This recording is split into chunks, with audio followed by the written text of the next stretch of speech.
The addition or elimination method is another way to solve a linear system of equations. Now it has two names.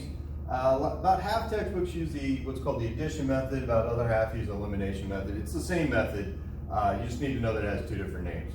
Now the idea for this method again is trying to get us down to one equation with only one letter in it, but we need a different technique. Let's take a look at something that we've seen in the past. This concept that we haven't quite looked at like this yet. So to solve this, of course, we would actually subtract 2 from both sides. Remember, our golden rule says whatever we do to one side, we got to do the other. So technically there's an equals right there. Those two things have to be the same for this to work. So really what we've been doing all this time when we've been solving equations, we've really been adding two equations together. Now notice, we add together everything we can on this side, we end up with x, and if we add everything we can on that side, we end up with 1. So really, anytime we do the same thing to both sides and then add it, we're just adding two equations together. So that's a legal thing that we can do. So let's take a look at how we can use that to help us solve equations. So if I said x plus y is 4, and let's say 2x minus y is 1.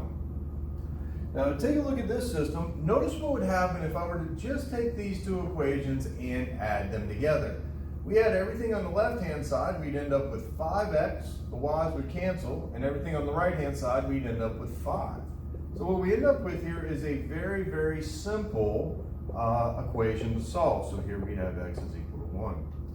Now we already know from the past, once we have one value to find the other one, we're just going to back substitute. So we can go back to either one of the originals. I'll go into the first equation, doesn't matter. And we're going to plug in what we know. Here we know x is equal to 1. So 3 times 1 plus y is 4, 3 plus y is 4, so of course y is 1. Okay, so here we go. We have a point of intersection. It's the point 1, 1. So since this system has a solution, we say that this system is consistent. All right, so let's write ourselves some steps for this, because that's not always going to happen, right? And when we just take two random equations and add them together, one of the letters isn't always going to cancel. But the good news is we can always make it happen. We can always make one of those letters cancel. And the way that we're going to do that is you multiply each equation by whatever it takes so that when you add together, one variable cancels, or let's just say goes away. Now once you do that, you're going to end up with a very, very easy equation to solve. And then of course, once you have one letter, you're going to back substitute to find the other. So let's start with a brand new system here and see if we can make this work. Let's say 5x minus 3y is -1, and 3x is 11. Okay, 6. All right, so let's take a look at this. Now, the first thing you need to decide is, hey, what letter do I want to get rid of? Do I want to get rid of the x's, or do I want to get rid of the y's? There's no wrong choice. Either one will work. But to get rid of a letter, what you need to do is say, I want the same number in front of the variable, but different sign. So to get the same number, what you're actually looking for is the least common multiple. So the least common multiple for the x coefficients would be 15. The least common multiple for the y coefficients is 12. Now in general, when they're really close like that, we have a 12 and a 15. It's not going to make any difference at all. But most of the time, you're going to want to pick the one with the lowest least common multiple. Just keep the numbers a little bit smaller. I'm actually going to pick for the x's this time. So let's say we wanted to get rid of these x's. Who knows? So to get rid of the x's, I want a 15 in front of both of these x's. So I'd have to take the first equation multiplied by 5, second equation, or first equation by 3, second equation by 5. Now this notation I'm using here, where I'm putting the entire equation in parentheses, is not a great notation. I'm just going to tell you what I need to do. I need to multiply this one by something and this one by something. Now that'll make both of them 15s, but I need them to be opposite signs. So I don't know, make one of them negative. Doesn't matter which one you make negative.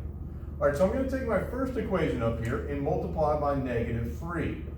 That's negative 15x, 9y is equal to 3. Multiply the second equation by 5. There's our 15x plus 20y is equal to 55. All right, now you notice when we add these together, when we add everything together on the left-hand side, the x's cancel. I have 29y is equal to 58. So a very, very easy equation to solve. Divide by 29. So we get y is equal to 2. All right, once we have one value, we're going to back substitute. You can go back to either one of the original equations, whichever one you think's easier. I'm going to use the second one this time because I think I used the first one last time. So I have 3x plus 4y is equal to 11, and I also now know y is equal to 2. So I have 3x plus 4 times 2 is 11, 3x plus 8 is 11, 3x is 3, so we end up with x is equal to 1. All right, we now have our solution. These two lines intersect at the point 1, 2. Since we have a solution to this system, we say that this system is consistent. All right, let's try another one. Give you one for y'all to try. Let's see here. Right out of here so we get some room. About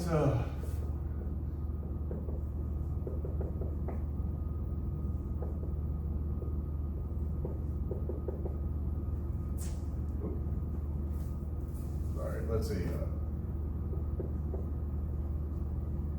All right, so here's a system of equations. Do me a favor, pause for a second and see if you can solve this system using the elimination method. All right, if you're back, let's see how you did. The first choice that you should have made is I need to decide what letter I want to get rid of. I need to get rid of the x's or the y's. The least common multiple for the x's is 4, and for the y's is 15. And notice for the x's, all we'd have to do is multiply one equation by something. So getting rid of the x's is the better choice here.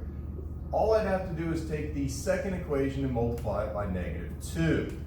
So we'd have 4x plus 5y is 14, and a negative 4x plus 6y is 8. All right, when we add these two together, now this time the x's are going to go away.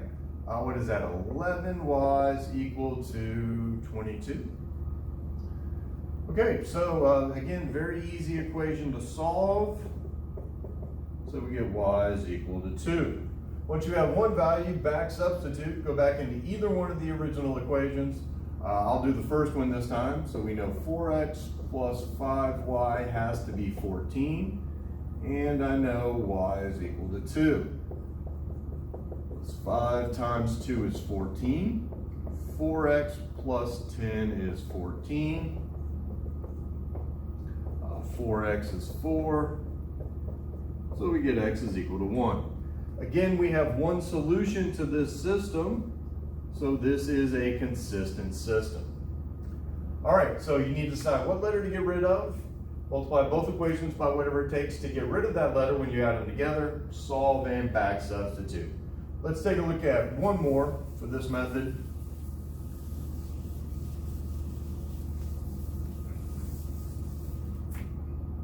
Let's say, let's do, what's a 9 equals, let's say, 12. All right, so there's your system. Again, hit pause and see if you can solve this system of equations. All right, let's see if you're back. Here, the first decision you want to make is what letter do I want to get rid of? No matter if you decide to get rid of the x's or the y's, the only thing you would have had to have done in this special case, you'll see why it's a special case in a second, we would have taken the second equation and multiplied by 3. So our first equation didn't change. That's going to say 3x minus 9y is negative 12. But when we multiply the second equation, 9y is equal to 12. We end up with this. Now, a lot of students stop right here because they're kind of confused to what's going to happen. We actually need the next line. What happens when we add these together? On this side, we get 0. On that side, we also get 0. We need this sentence right here to let us know what our answers are. Remember, if all the variables go away and it's false, it's no solution. If all the variables go away, it's true, and when we're solving just like linear equations, our answer's all real numbers. But in this case, remember, we're not talking about numbers. Our answers are points, which means we have infinitely many solutions. All right, so if a system has infinitely many solutions, we say that that system is dependent. All right, so we've seen 2/3 methods on how to solve a system. The substitution method and this addition elimination method are the two ones that you really want to know how to do, and you need both. Both are very useful in their own categories, so make sure that you know how to do both methods when you're doing this.